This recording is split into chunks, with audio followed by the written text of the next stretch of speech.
Hi there, Joe Gettle here, professional gravel cyclist, and I have a very special guest joining me today from the Pain Academy himself, Mr. Vinny Crispino. Yeah, thank you so much for having me here. I'm excited to help.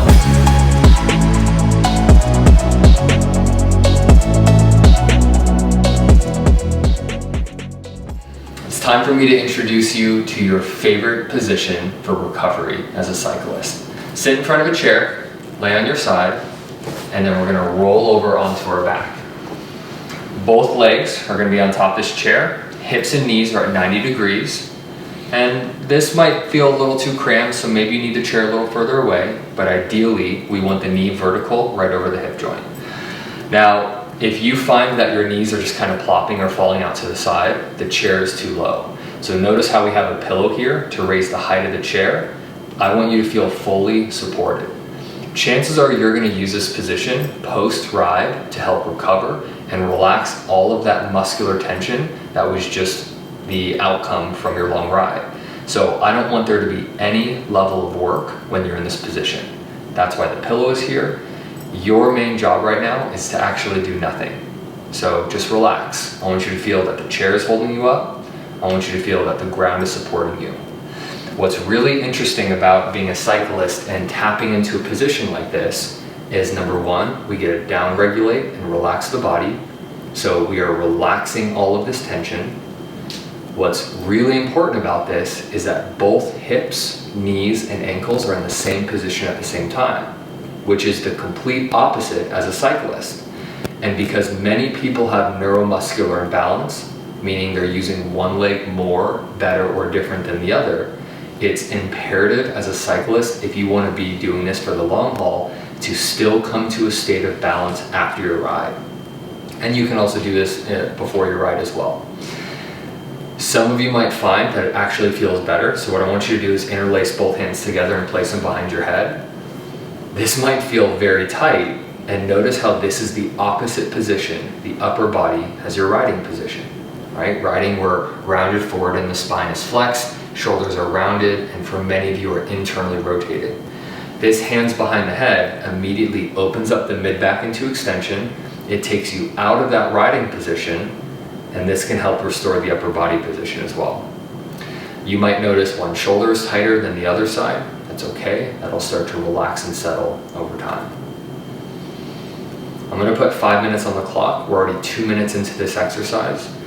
You can't stay here long enough. So you might find 5 minutes is good. If this just feels great post-ride, I would encourage you to stay 10, 15, 20 minutes, maybe take a nap here, do whatever you have to do. The other huge benefit to doing this position post-ride is notice how the legs are above the heart. You just spent many miles pumping blood and oxygen and nutrients to the legs. There's inflammation, there's lactic acid. You having your legs elevated is going to put your legs higher than your heart, which is going to start to pull some of this blood away from the leg and help promote recovery a little bit different. Probably a little different than you're used to.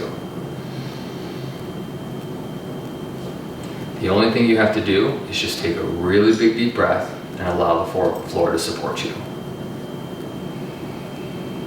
How's this feel? Feels good. Yeah. Get a little tingle in my arm still from this one. Yeah, and if you put both hands behind your head, this is you understanding that your shoulders are tight, because blood and oxygen and nutrients have to travel through your soft tissue. So if your shoulders are tight, especially after a long ride, it might feel almost impossible to pull those arms back. Your blood is not going to go travel through the shoulder joint as well as it will when your shoulders are nice and loose.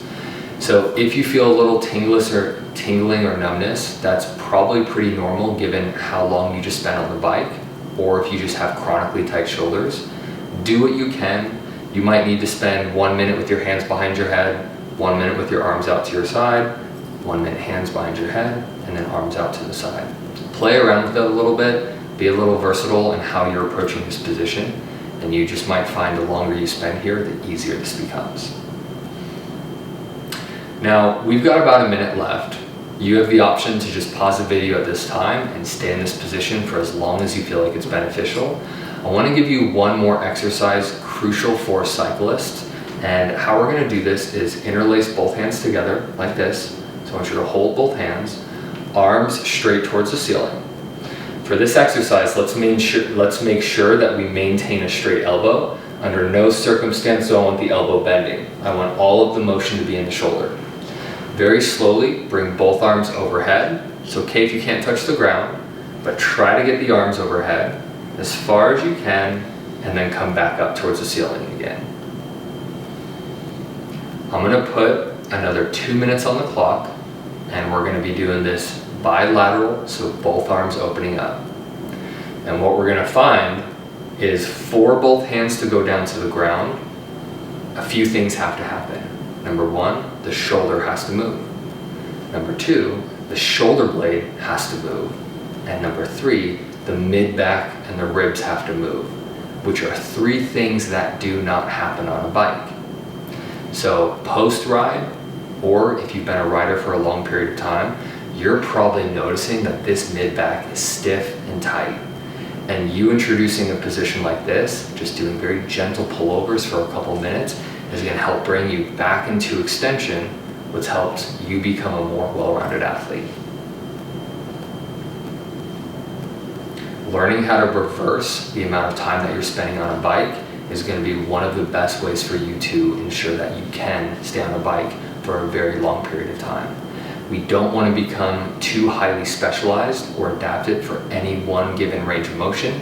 That's where we become suboptimal at moving. And when we become suboptimal at moving, everything else gets weird. Imagine an upper body that can't go into extension, and that body is now doing squats or deadlifts or push-ups and pull-ups. We're doing it almost in that cycling position, which is going to cause a stream of negative effects and faultier improper movement patterns in the hip and the pelvis and the knees and the ankles. So ensuring that we can maintain a well-rounded function in all of our joints is going to be the number one way to ensure that you can stay on that bike long term. So feeling like it's opening up a little bit more the more we do? Yeah. Great. Yeah, with each one, I feel like they get a little closer. Great. Really feel it. And the ribs actually in this one. Yeah. And again, there's nothing magic that's going to happen at 2 minutes. You can do 4 minutes. You can do 6 minutes. Listen to your body and just figure out what feels good. You might now just start to feel like the shoulders are moving. So I encourage you to do another minute or two.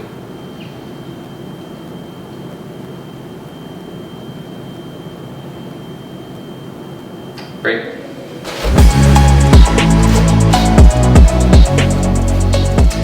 Let's accomplish two things with this next exercise. Let's open up the upper body and improve hip mobility and regain access to hip rotation. So to do this, let's start off with the upper body.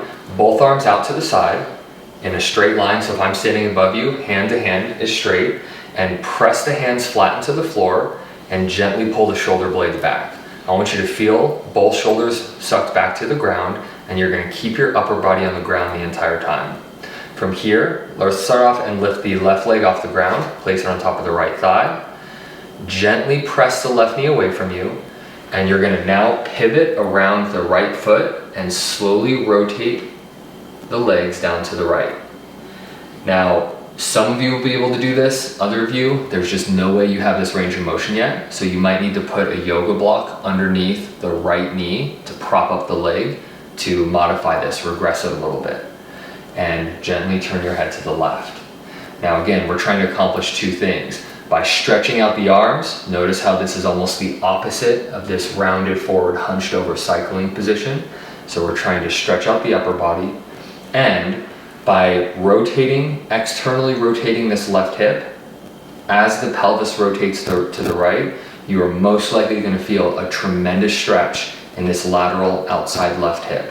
So we're trying to target the glutes, we're trying to get the hip to rotate, and we're trying to bring a little bit of rotation back to the pelvis and spine. Because remember, when you're sitting on a bike, we do not have rotation built into the cycle repetition.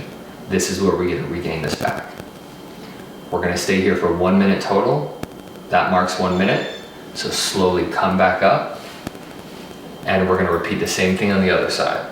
Now lift the right foot up, place it on top of the left thigh, gently press the right knee away, and then now come down to the left and pivot around the left foot. And again, turn your head to the right. You might already notice your ability to rotate one way is incredibly different than your ability to rotate the other way. And the question as a cyclist we have to ask, if your job is to use both legs, but one leg is being used differently, meaning it feels like it can function better or different in one side compared to the other, how is this translating to the bike? Ideally, over time, what we want to do is we want to narrow that difference. We want to mitigate the disparity so both hips can start to feel like they're rotating better together. Take a couple deep breaths. Feel how the right hip externally rotates as the pelvis twists in an opposing direction. The one thing I want you to take away from this video is do not hold the tighter side longer. We cannot fix imbalance by giving the body more imbalance. We want to try to be as balanced in our approach as possible, and over time, trusting that our physiology will start to train and take shape.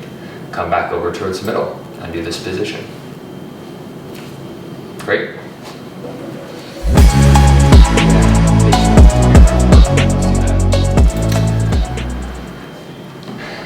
Okay. So now let's continue to do this. This is a standalone. All right.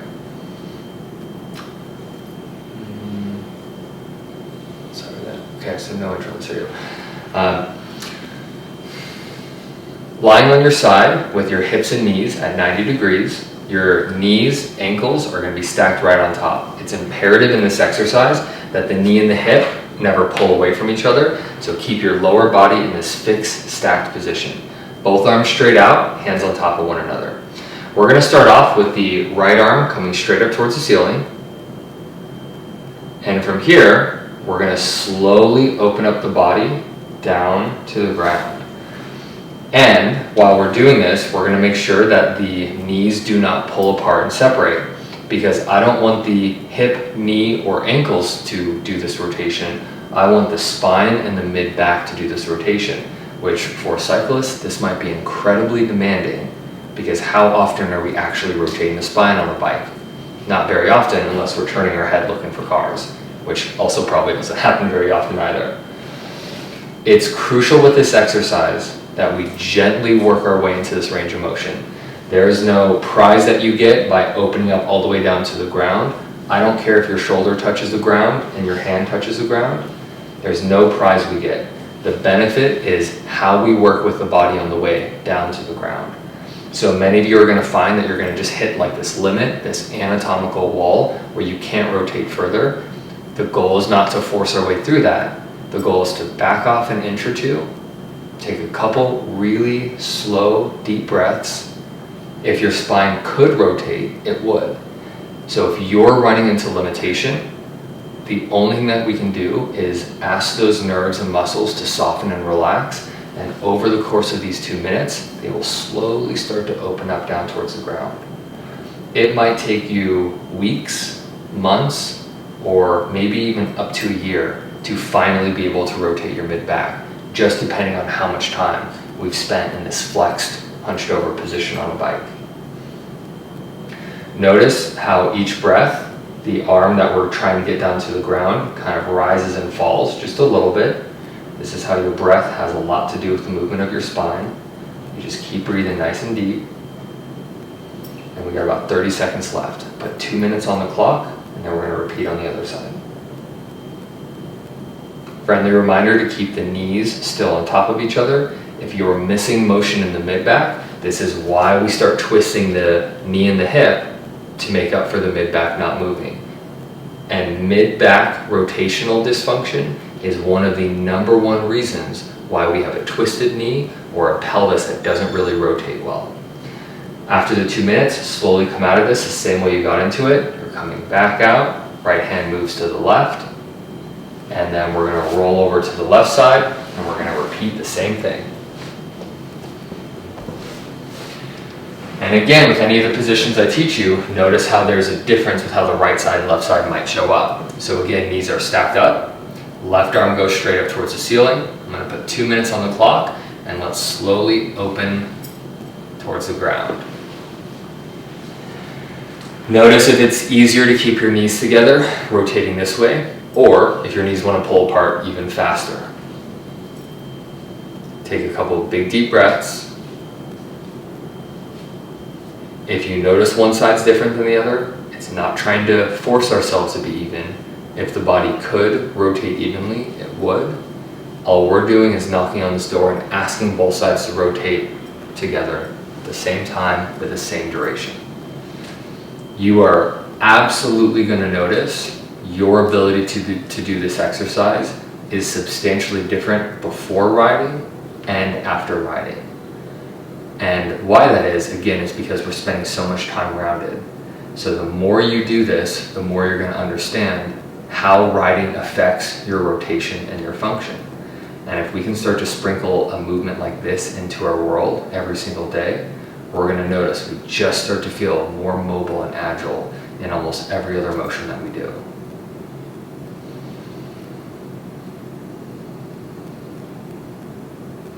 Key thing that I want to point out here is notice how his wrist and his arm are in alignment. He's not just trying to get his hands to the ground thinking that that's the whole point of the exercise. He's using his arm as leverage to go after his mid back. So let's make sure the hand doesn't drop lower than the shoulder. The upper body rotates and opens up to the ground nice and evenly as a single unit here. Let's take a couple more deep breaths. Got about 15 seconds left. And it's also a good rule of thumb that you're watching this video. We started off with the right side and then the left. When you do this on your own, I want you to alternate every other day you do this. So the next time you try this, start off with the left and then finish off with the right. Good. Let's come out of it nice and slow, the same way we got into it. Great job with that. Alrighty, so if you have made it this far in the video, you've just made it through the couple routines we gave you, and I want to congratulate you into taking your first step into moving and feeling a lot better.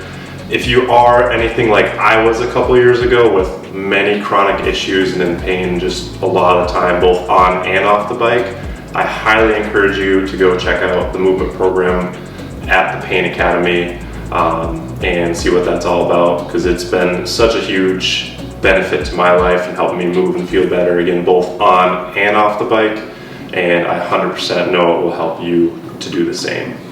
Yeah, any exercises that you tried, I think are a great first step. It's the best first step to take if you're feeling off or out of balance, or you feel like your body needs a little bit of maintenance. Oftentimes, bringing structure and progression to that is going to be the thing that delivers the best results. So if you're ready and willing to take the next step, I would love to help you do that.